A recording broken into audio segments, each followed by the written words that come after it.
조갑제 TV 시청자 여러분 안녕하십니까? 2021년 3월 1일 오전 10시 30분입니다. 서울시장 보궐선거에 출마한 국민의당 안철수 후보가 이른바 제3지대 단일화 경선에서 무소속 김태섭 후보에게 승리했습니다. 각 캠프 관계자는 오늘 오전 국회에서 100% 국민 여론조사 경선 결과 안철수 후보가 범야권 제3지대 단일화 경선에서 승리했다고 발표를 했습니다. 이어 오늘의 결과가 서울시장 보궐선거에서의 야권 단일화 및 야권 승리의 교두보가 될 수 있기를 희망한다고 했습니다. 두 후보의 단일화를 위한 여론조사는 지난달 27일, 28일 이틀간 진행되었습니다. 그 전에 두 차례 토론이 있었습니다. 이렇게 되면 오는 4일 선출되는 국민의힘 서울시장 후보와 최종적인 야권 단일화 절차를 밟게 될 것으로 보입니다. 서울시장 보궐선거 제3지대 단일화 경선에서 패배한 금태섭 후보는 지지해 주신 분들께 죄송하다는 말씀을 드린다면서 승리하신 안철수 후보님 진심으로 축하드린다. 이번 선거에서 꼭 좋은 결과가 있기를 기원한다고 했습니다. 그런 작은 가능성을 보고 도전하는 무소속 후보를 위해 함께 뛴 분들, 그리고 부족한 저에게 응원과 격려를 아끼지 않으신 모든 분들께 깊이 감사드린다고 했습니다. 아주 깔끔하게 이야기를 했는데, 축하해서 한 걸음 더 나가서 이길 수 있도록 선거운동도 적극적으로 해 주어야 되는 게 아니냐 하는 생각이 듭니다. 이렇게 해서 이제 3월 중에 범야권 단일화 후보가 극적으로 재미있는 결승전이겠죠. 통해서 나오면은 희망을 가질 수 있다는 느낌은 듭니다. 지금 여론조사에서는 서울시장, 부산시장 선거에서 정권 교체를 위해서, 이 정권을 견제하기 위해서 야권 후보를 당선시켜야 한다는 여론이 약간 높습니다. 그러나 연초보다는 많이 줄었습니다. 그런 가운데서 문재인 대통령이 가덕도 공항 건설을 위해서 무리하게 법도 만들고 또 본인이 명백한 선거운동인 이 부산행을 강행을 하는 과정을 통해서 이 부산시장, 서울시장 양쪽을 다 차지해야 되겠다 하는 초조감을 보이고 있습니다. 그래서 오는 4월 7일 선거는 이 도박으로 이야기하면 판돈이 엄청 커졌습니다. 여기서 두 자리를 다 여당이 가져가면은 범야권은 아주 실망이 클 것입니다. 정권 교체의 희망이 사라지는 것 아니냐 하고 탈진하는 분들도 계실 거라고 생각합니다. 그러나 둘 중에 하나만 차지해도 해볼 만한 승부가 되고, 둘 다 범야권 후보가 가져간다면은 그것은 2022년 선거는 3월 9일 대통령 선거는 자신 있다 하는 쪽으로 바뀌어야 될 것이니까 앞으로 한 달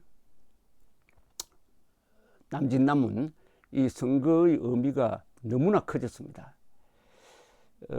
그런데 이 판을 지금 주도하는 사람이 안철수 국민의당 대표라는데 이게 희망도 있고 문제도 있습니다. 당연히 김종인 국민의힘 위원장이 이 상황을 주도를 해야 되는데 이게 타이밍을 놓쳤습니다. 저분이 노쇠한 사람으로서의 이미지에 걸맞게 뭔가 이게 국민의힘이라는 거대 야당입니다. 거대 야당의 힘을 제대로 쓰지 못했습니다.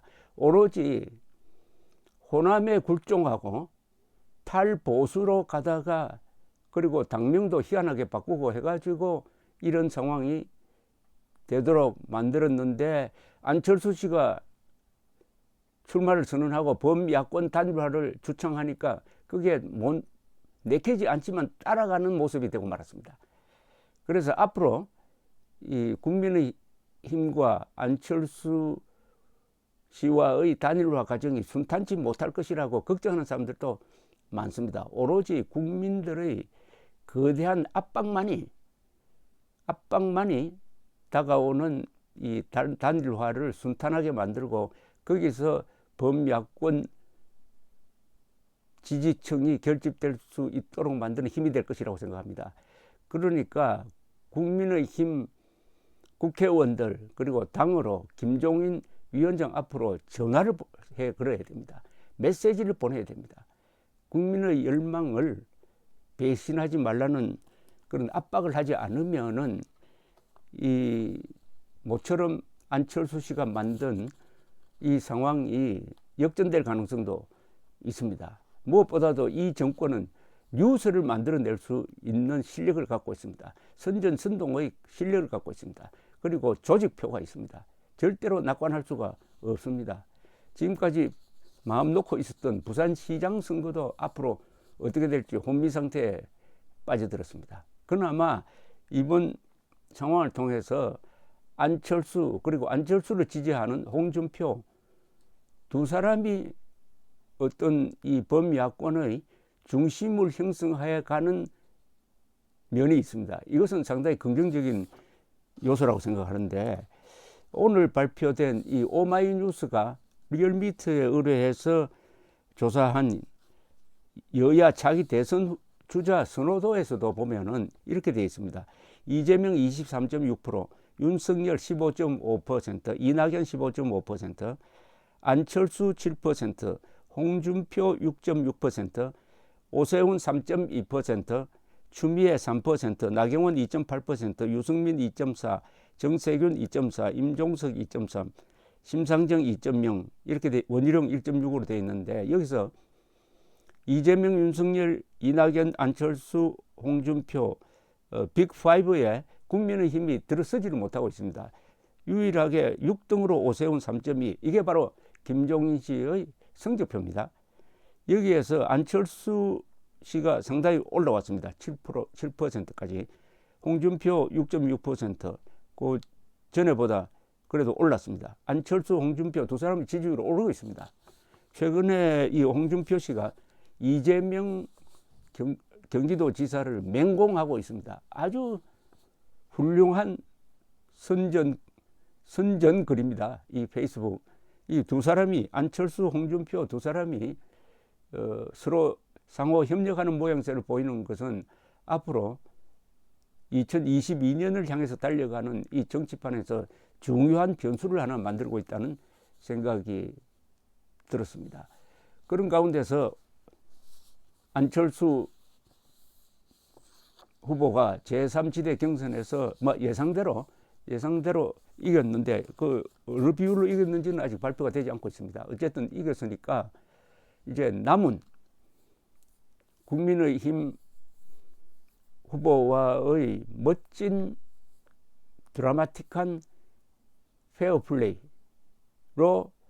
범야권 단일 후보를 만들어내는 이 어떻게 보면 보수 중도를 합치는 건데 이 중요한 실험을 하고 있습니다. 여기에 성공하면은 중도 보수를 합치는 실험에서 성공한다면은 대선은 희망이 있고 어떻게 보면은 가능성이 높아지는 거죠. 지금 한국의 정치는 2022년 대선에서 또 문재인 세력이 집권을 하면은 이러다가는 베네수엘라로도 갈 수 있겠구나 하는 중요한 고비 하나를 넘어버리는 겁니다. 이게 회복할 수 없는 어떤 상황이나 물리적 상황이든지 정치적 상황이든지 넘어서는 안 될 선이 있습니다. 그걸 흔히 변곡점이라고도 하는데 그걸 넘어버리면 회복이 안 되는 수가 있습니다. 예컨대 세월호 같은 선박이 이 기울 때 약 30도 기울어져 버리면은 복원력을 상실하는 경우가 있습니다. 대한민국이 복원력을 회복하느냐 마느냐 하는 것은 오는 4월 7일 선거, 내년 3월 9일 선거에 달려 있습니다. 그러면 국민들이 할 수 있는 선택은 뭐냐? 앙앙불락하고 불평만 할 게 아니라 투표장에 많이 가는 운동을 벌여야 됩니다. 지금부터. 그러니까 사전투표부터 많이 해야 됩니다. 4월 2일, 3일, 금요일, 토요일 사전투표, 4월 7일 본투표에 많이 나가야 됩니다. 그런데 사전투표로 나갈 사람들이 주로 보수 성향 사람들입니다. 즉 반문재인 성향 사람들입니다. 첫째 60대 이상입니다.